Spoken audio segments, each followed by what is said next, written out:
మా రాజు సుమన్ ప్రభాస్ గారిని మాట్లాడవలసిందిగా రిక్వెస్ట్ చేస్తున్నాం. నమస్తే అందరికీ, నా పేరు సుమన్ ప్రభాస్. ముందుగా అందరికీ హ్యాపీ న్యూ ఇయర్. ఇక్కడికి వచ్చిన మీడియా వాళ్ళందరికీ, ఆడియన్స్కి అందరికీ థ్యాంక్ యూ సో మచ్. మీరు అందరు వచ్చి మాకు ఇట్లా బూస్ట్ ఇస్తున్నందుకు డెఫినెట్లీ ఇది చాలా ఎంకరేజ్మెంట్ ఇస్తుంది. ఎందుకంటే ఈ స్టేజ్ నేను చాలా రోజుల తర్వాత ఎక్కినా. It's like 2.5-3 years almost. నా ఫస్ట్ సినిమా చేసిన తర్వాత ఈ సినిమా చేసిన. పాయింట్కి వచ్చేస్తే గోదావరి గట్టు పైన, డెఫినెట్లీ గోదావరి గట్టు పైన అన్న పదం మనం వినంగానే మన అందరికి గుర్తొచ్చేది ఈస్ట్ వెస్ట్ ఈ గోదావరి ఏరియాలన్నీ. నేను ఆ గోదావరి ఏరియాకి ఫస్ట్ టైం వెళ్ళినా నా లైఫ్లో, అంటే ఈ సినిమా షూటింగ్ కోసమే. దానికి ముందు వరకు నాకు గోదావరి అంటే ఇప్పుడు కృష్ణా రివర్ ఎట్లా, గోదావరి రివర్ అట్లనే, సో ఇట్లా చాలా రివర్స్ ఉంటాయి కదా, అట్లా వన్ ఆఫ్ ద రివర్ ఏమో అనుకున్నా.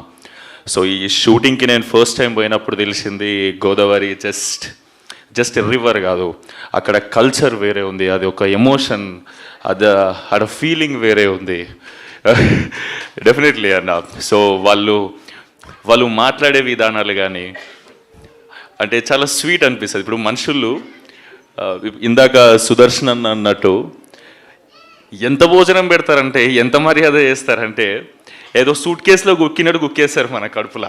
అది మనకే డౌట్ వస్తుంది, అది సూట్ కేసా కడుప అనేది. తిన్నాక లేచి నడవని కష్టమైతే అట్లా పెడతారు. నేను 4-5 కేజీలు పెరిగిన అడిగి పోయి ఈ భీమవరంలో ఉన్నప్పుడు షూట్ చేసింది కూడా యాక్చువల్లీ మన ఈ వేల్పూర్, రేలంగి, అత్తిలి ఇవన్నీ గోదావరి పారే ఏరియాలు అక్కడ సైడ్ ఏవైతే ఉన్నాయో అక్కడనే షూటింగ్ చేసినాక అర్థమవుతుంది. నా ఫ్రెండ్స్తో అంటుండే, మా ఎంత లక్కీరా వీళ్ళు, ఎంత కాదన్నా మనకన్నా కొంచెం లక్కీ ఇక్కడ ఉట్టి పెరిగిన వాళ్ళు. ఎందుకంటే వాళ్ళకు పొద్దున్నే అలారంతో లేవాల్సిన అవసరం లేదు, పొద్దున్నే పందెం కోళ్ళు లేపుతాయి, నాటుకోళ్ళు లేపుతాయి. వాళ్ళని లేచి పొద్దుంతా పనిచేసి సాయంత్రం అలసిపోయి స్ట్రెస్ వస్తే టైంకి మంచిగా గోదావరి గాలి వచ్చి తగులుతుంటుంది వీళ్ళకి. అంటే ఎన్ని మెడిటేషన్ యాప్లు డౌన్లోడ్ చేసుకుంటే మనకు రిలీఫ్ రాదు, ఎన్ని చేసుకున్నా. అక్కడ నువ్వు గోదావరి పక్కన నువ్వు అర్ధగంట అటు ఇటు నడిస్తే, నేను చెప్తున్నా కదా, ఏదో యూట్యూబ్లో గంట సేపు మెడిటేషన్ మ్యూజిక్ పెట్టుకొని అంత రిలీఫ్ దొరుకుతుంది, అంతకన్నా ఎక్కువ దొరుకుతుంది. డెఫినెట్లీ న్యాచురల్ ఏసీలో పుట్టి పెరిగారు వీళ్ళంతా.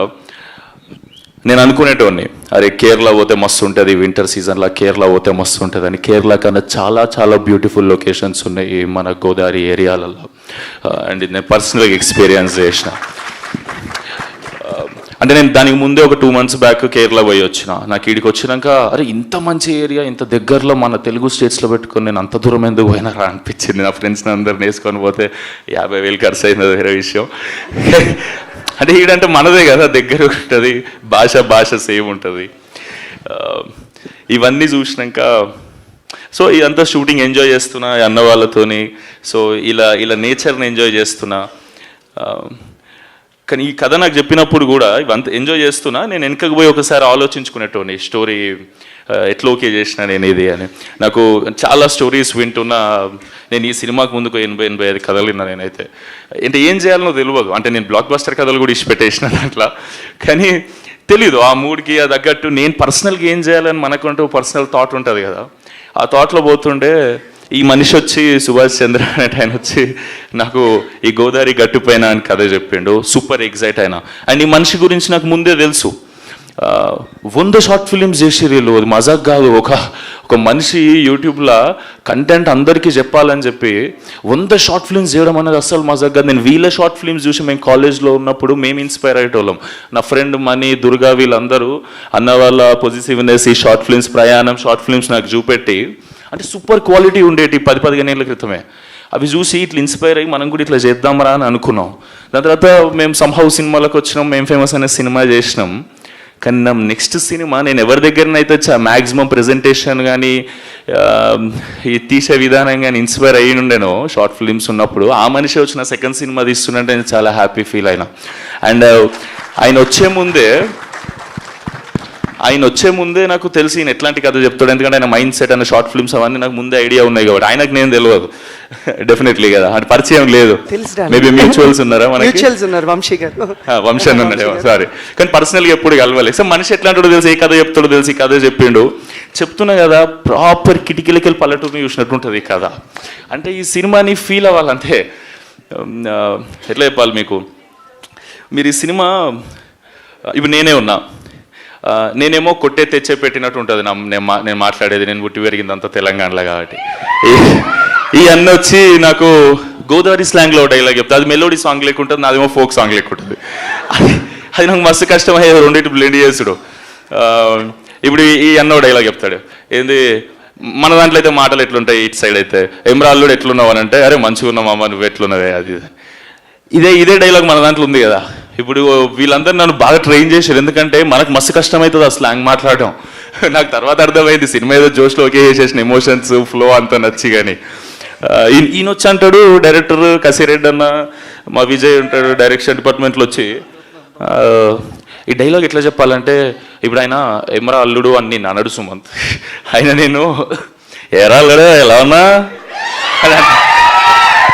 అప్పుడు నువ్వేం చెప్పాలంటే, కేక నువ్వేటి మాయా జుట్టుకు మంచి రంగేస్తున్నట్టు ఇంట్లో అత్తయ్య లేదా అంటే నాకు ఇది అచీవ్. ఇప్పుడు నేను చాలా ఫ్లోగా ఏదో చెప్పేస్తున్నా, డెఫినెట్లీ అక్కడ పుట్టి పెరిగినంత ఆర్గానిక్గా రాకపోవచ్చేమో, కానీ ఇది నాకు ఫ్లో అచీవ్ చేయడానికి వీళ్ళు చాలా కష్టపడ్డారు. ఎందుకంటే నాకు మస్తు కష్టమైంది అది నేర్చుకునేటప్పుడు, కానీ నాకు నేర్పించడం ఇంకా కష్టం వీళ్ళకి. Thank you so much Subhash అన్న, thank you so much Kasireddy అన్న. అండ్ నువ్వంటే గోదావరిలో మాట్లాడతాడు, నెల్లూరు మాట్లాడతాడు ఈ అన్న. ఈ అన్న ఏమే ఏంది మే, నేను ట్రైనింగ్ ఇవ్వలేదు బ్రో నీకు. నీ ట్రైనింగ్ వద్దన్న, నువ్వు స్పీచ్ ఇస్తా అని చెప్పి ఓకేలే. అంటే ఒకవేళ నెక్స్ట్ కథ నెల్లూరు కథ చేస్తాం మేము ఎవరో తెలుసు, అందుకే నేర్పిస్తున్నాడు. గోదావరి సినిమాలో నెల్లూరు ఎందుకని ఇప్పుడు నెల్లూరు నేర్చినప్పుడు నెల్లూరు నేర్చు, అందుకే ముందే నేర్పించేస్తున్నాడు. థ్యాంక్ యూ అన్న, థ్యాంక్ యూ సో మచ్. నీ ప్రేమకు థ్యాంక్ యూ సో మచ్ అన్న. సారీ, నేనేం స్పీచ్ ప్రిపేర్ కాలే. నేనేమనుకున్నా అంటే, నేను ఏదైతే ఎక్స్పీరియన్స్ చేసినో జెన్యూన్గా అక్కడికి పోయి కానీ ఈ సినిమా చేస్తున్నప్పుడు కానీ అంబియన్స్ అంతా చూసి అదే మాట్లాడేద్దాం మనస్ఫూర్తిగా ప్రేమతో అనుకున్నా. సో నేనేమన్నా అటు ఇటు మాట్లాడితే నన్ను క్షమించండి. సో ఫైనలీ చెప్పాలంటే, ఈ సినిమా అంటే నాకు అనిపించింది, ఈ అమ్మాయి చెన్నై నుంచి వచ్చి తెలుగులో స్పీచ్ ప్రిపేర్ అయ్యి తెలుగులో మాట్లాడింది. అంటే నేను గోదావరిలో మాట్లాడకపోతే కష్టమవుతుంది కదా, అంటే న్యాయం చేసినట్టు ఉండదు నేను గోదావరి గట్టు పైన అని టైటిల్ పెట్టి. సో మీ అందరికీ లాస్ట్ ఓ మాట చెప్తున్నా, గోదావరి స్లాంగ్లో చెప్పడానికి ట్రై చేస్తున్నా డెఫినెట్లీ. Thank you. చెప్తున్నాను కదండి, మీరు కానీ టికెట్ కొని థియేటర్లో కూర్చుంటే గోల్డెన్ అవర్లో గోదావరి పడవెక్కినట్టు ఉంటుందండి ఈ సినిమా. మీరు చాలా ఎంజాయ్ చేస్తారు, సూపర్గా ఎంజాయ్ చేస్తారు. కానీ ప్రామిసెస్ చెప్తున్నా, సమ్మర్లో పోతే మాత్రం సహారా డెజర్ట్ ఫీలింగ్ ఇచ్చింది ఇది. అంటే నాకు అలవాట్లేదు, ఎప్పుడు పోయినా వింటర్లో పోయినా షూట్లకు, లాస్ట్ షెడ్యూల్ ఒకటి సమ్మర్లో అయినా అమ్మ వేరే లెక్కుండే. కానీ ఎంజాయ్ చేసినాం, మనుషుల ప్రేమ మనల్ని అవన్నీ మర్చిపోయేటట్టు చేస్తుంది. And thank you so much, and thank you so much నా ప్రొడ్యూసర్స్కి, అభినవ్ అన్న, రెడ్ పపెట్ ప్రొడక్షన్ హౌస్, చాలా ప్యాషనెట్ ప్రొడ్యూసర్స్. పొలాల రేట్లు పెరిగినాయని ఎందుకు అవుతారన్నా ప్రొడ్యూసర్స్, నువ్వు గమ్మత్ లేదు అన్న, చాలా ప్యాషనెట్ ప్రొడ్యూసర్, నేర్చుకుంటూ దాని గురించి. ఇవాళ రేపు చాలా మంది డబ్బులు ఉన్నాయంటే పెట్టేసి సినిమా చేస్తారు, మనిషి అట్లా కాదు, చాలా క్రాఫ్ట్ నేర్చుకొని దాని మీద ఇది ఏది ఎంత పెడితే ఏ స్కేల్లో వస్తుంది. అంటే ఫస్ట్ టైం తీసిన ప్రొడ్యూసర్ ఈ క్వాలిటీ, మీరు టీజర్ చూస్తే మీకు క్వాలిటీ మంచిగా అనిపించిండొచ్చు కదా అనుకుంటున్నా. సో నేను సాటిస్ఫై అయినా, నా సెకండ్ సినిమా ఇట్లుంటే బాగుంటుందని. ఆ రేంజ్లో తీసినందుకు thank you so much Abhinav అన్న, and thank you for everything whatever you have done for me అన్న. ఎందుకంటే నన్నే కాదు, ఈ అన్న నన్ను, నా ఫ్రెండ్స్ అందరినీ కూడా ప్రేమిస్తాడు అన్నట్టు. థ్యాంక్ యూ సో మచ్ అన్న, మా అందరినీ నువ్వు ఇన్ని రోజులు భరించినందుకు thank you so much. Thank you for everything. అదే నువ్వు ఏందన్నా, నువ్వు మోమాటం ఏందన్నా, ఇది నువ్వు కిందికి రా ఒకసారి. కాదన్నా నువ్వు ఒకసారి కిందికి రా, ఇది అరే ఒక్కసారి ప్రేమించుకో. ఇప్పుడు గ్రూప్ ఫోటో కోసం ఒక్కసారి గ్రూప్ ఫోటో కోసం మా ప్రొడ్యూసర్